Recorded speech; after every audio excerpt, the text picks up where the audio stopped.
What's up, everybody? Welcome to Live from Morning Skate, proudly presented by FanDuel. I hope you guys are ready for some Saturday night hockey because we definitely are. The Leafs are getting ready to take on the Detroit Red Wings at 7 p.m. Eastern tonight at Scotiabank Arena. And I don't know about you, Becky, but I'm getting pretty pumped up. I'm Jacqueline Doorey, joined by the one and only Becky Kellar, multiple Olympic and world champion defenseman for Team Canada. How are you today? I'm doing great. Another Saturday night of hockey. I love it. What can we ask for? There's nothing better. Tonight's game will be special for a couple of reasons, but mostly because it's the Toronto Maple Leafs Indigenous Celebration Game. So we are going to celebrate and acknowledge the contributions of those who were on this land before us. So you can expect some really special moments. And the one I'm looking forward to most is seeing the Leafs in a specially designed warm-up jersey. The design was done by Indigenous artist Tyler Rushnell. Have you seen it yet? I have seen it. I love it. Little different color scheme than we're used to in Leafland. A little bit of teal on it, but very sharp, very nice. It's so good. You can get t-shirts and you can buy it yourself. I think I might go get one after this. But you can also expect musical performances. There will be food stalls up and much, much more as we celebrate the Indigenous peoples in our community.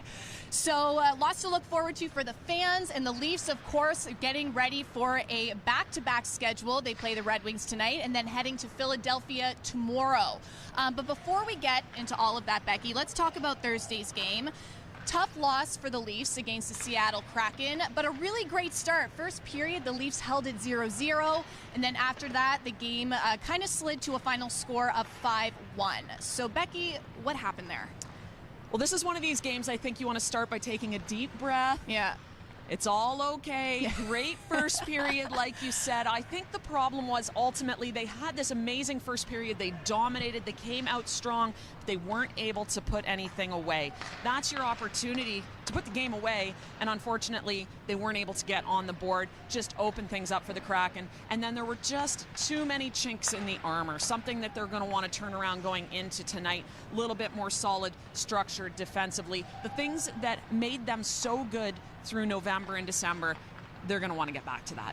Right, and as you just saw, Jonathan Tavares getting a goal. We're going to talk more about him later.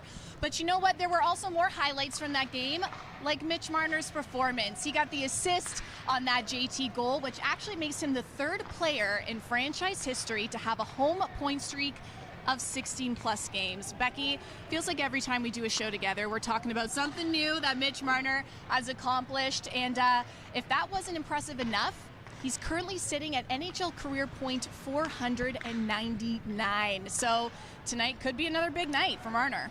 Well, Mitch Marner's really just having a season for himself. And you're right, 499 points. He is about to be the second fastest Maple Leaf to hit 500 points. Of course, we saw Austin Matthews do it just the other night, getting 500 and 501. So that in itself is a pretty amazing feat. He's probably on track for 100 points this year. I dare to say if I can make another prediction. Having a great season. I also love what he does on the defensive side of the puck, being one of the Leafs' best penalty killers. And then we watch him as well on the power play, now taking that role on at the top. And that's a completely different look for the forward, to be able to walk the line, see things differently, have to play the odd defensive play coming back. That assist he had against the Kraken, I thought was just a nice walk the line, see the opening, put a point shot into traffic, and Tavares is able to tip it in. So many great things we're seeing from number 16 this season. Yep, and you can see Tavares and Mitch Marner on the ice right now. It is actually the Leafs coming off an off day. So we're spoiled today at morning skate with many of the Leafs warming up today. And the first one on the ice, you made this note earlier, Becky, is usually William Nylander. Of course, the first thing we see almost every time there's a full team practice or even an optional that he is here, Willie Nylander is the first guy on the ice. So if you ever want to look to see what type of passion he brings, that is it. First guy on the ice, just working on shot, working on whatever it is he feels that he needs. The other thing I've noticed here at morning skate, they're coming off a tough loss. There's a lot of chatter out there. Seems like the mood's pretty light. They're ready to go. Mood is good, which I think is a big thing when you come off of a 5-1 loss. Yeah, and you know what? Let's talk about changing that narrative in bringing us our FanDuel first goal of the game segment. This is when we pick which Maple Leaf will get on the scoreboard first. So you guys watching at home, let us know who you think it will be. But Becky, why don't you start us off? All right, I'm going to go with Mitch Marner. He's sitting at $4.99. 500's coming at home. I think it's going to be Marner tonight, first guy on the board. Of course, he was also just announced to the All-Star game. Yes. One of the first 32 guys picked. It couldn't be anyone more deserving. I think he's getting 500 here tonight. Mitch Marner's my pick. Mitch Marner riding the wave. I don't doubt it. However, my pick is different, and I'm cheating a little bit. Actually, you know what? If you're not cheating, you're not trying. I'm cheating because I am taking Becky's pick from the last time we did the show together, Kellar. I think he's been doing so well this last couple weeks. You know, at one point he was on a 5-game point streak. He had 3 goals and 4 assists, and we've seen him move around the line in terms of lines a little bit. But you know what? I think someone's going to find him open tonight, and I think he will be the first Leaf on the scoreboard. And you know what? When I took him, he came within inches of being the first goal scorer, so you might be right about that. Well, I may have noticed that, which is why I think this time he's due. No, I'm half joking, Becky. I'm half joking. But you know what? The last time the Leafs played the Red Wings, it was actually Detroit who got on the scoreboard first, but that lead didn't last for very long. The Leafs came back, winning that game 4-2, but that was actually a while ago, November 28th. So a lot has happened since then, and Detroit is coming into Scotiabank Arena only having won 3 of their last 12 games. So, you know, both teams obviously looking for 2 points, but above and beyond that, Becky, what do you think each team is trying to accomplish tonight? Well, if you're the Toronto Maple Leafs, you want to get back to your solid defensive game. So I think for them, they've given up 17 goals in the last 4 games. That's certainly not what made them successful through November and December when they were one of the best defensive teams in the league. So they want to get back to being very stingy defensively, get their game back in order that way. If you're the Detroit Red Wings, you're right. You have not been doing. They just lost their first 2 games of the new year. They lost again last night to the Florida Panthers. So you're coming into Toronto. This is an opportunity for them to make a statement, to have a great game against one of the best teams in the league. So I think for them, they're going to be hungry tonight to get themselves back on the right track as well. Yeah. And like we mentioned earlier, Leafs coming off an off day, and the Red Wings coming off, you know, a back-to-back. They faced the Florida Panthers last night, like you mentioned, losing 3-2. And you know, you never really know with these back-to-back games whether, you know, a team will come in tired or whether a team will come in with momentum. So how could the Leafs capitalize on what may be a tired Red Wings team? Well, you want to get on them really quickly. Yeah. Right? Start on time. So for the Leafs, they want to get in on the forecheck, put a lot of pressure on Detroit's defensemen, take the body whenever you have the chance, and then again, be stingy defensively, make them earn every inch of ice, don't give them anything. I think if you're playing against a potentially tired team, you just got to make things tough on them. Yeah, and you know what? Offensively, the Detroit Red Wings actually looking pretty solid lately. They're registering 3 goals per game, and of course, they have Dylan Larkin, recently named to the All-Star team, Red Wings captain. He has been on a point streak lately and really producing. But you know what? It's not just him. The Red Wings bottom 6 is producing as well.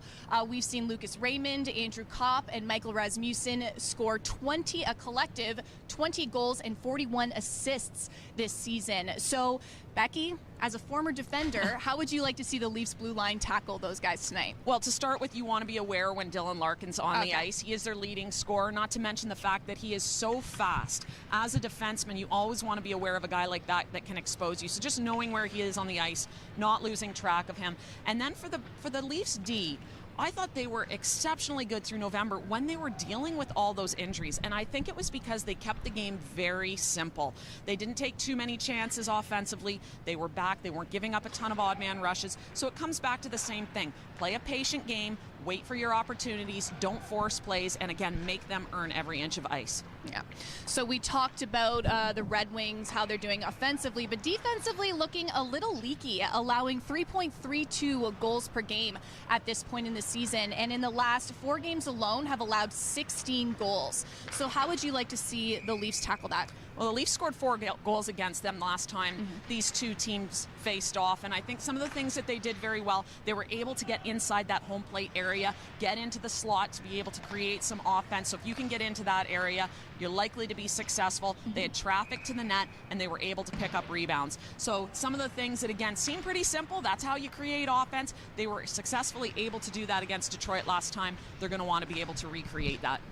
And you know what? Before we wrap things up, I want to talk about our captain, Jonathan Tavares, just consistently producing for the Leafs this season. He's got 16 goals and 19 assists.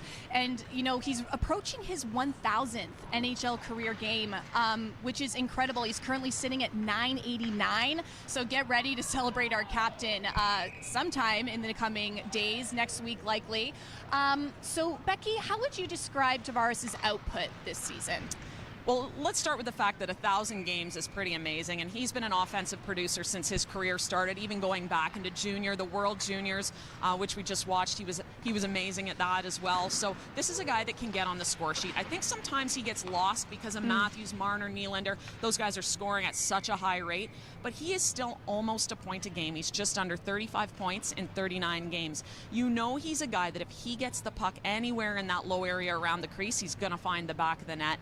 Good hands. You saw that tip in that he had on the power play against the Kraken the other night. So I think this is a guy that you can rely on to be your close to a point a game guy, which is pretty impressive. He's been doing it for a long time. Well, you know what? If that doesn't get you excited for tonight's game, guys, I do not know what will. I know I'm excited. Thank you, Becky. That's all from us today. If you are coming to the game, get excited. Remember, Indigenous Celebration game tonight at Scotiabank Arena. If you're watching at home, you can tune in to Sportsnet, or you can listen with Jim and Joe on TSN 1050. And 7 p.m. Eastern Time puck drop, so don't forget that. And that's all from us. That's all we wanted to say. I'm Jacqueline Doorey. Becky Kellar. Thank you so much for watching, and we will see you next time.